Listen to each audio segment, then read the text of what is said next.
आम शास्त्र गोटे कथा अच्छी अति दर्पे हतलंका अति मानेश्च कौरव अति दाने बालीबद्ध अति सर्वत्र गहीर्थ ताने सबूर अतिटा खराब। Excessive use of everything is called addiction.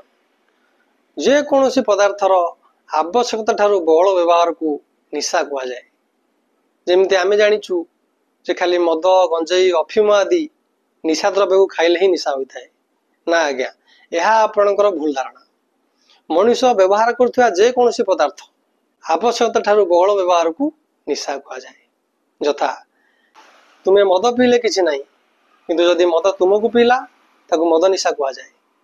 सेमती तुम्हें मीठा खाइले किसी ना किंतु जदि मीठा तुमको खाइला ताको मीठा निशा कह जाए। तुम्हें मोबाइल देखले किसी ना किंतु जदि मोबाइल तुमको देखिला ताको मोबाइल निशा कह जाए।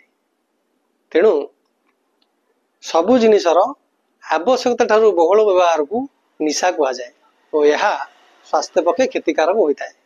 सेमती limited use of everything is good for health.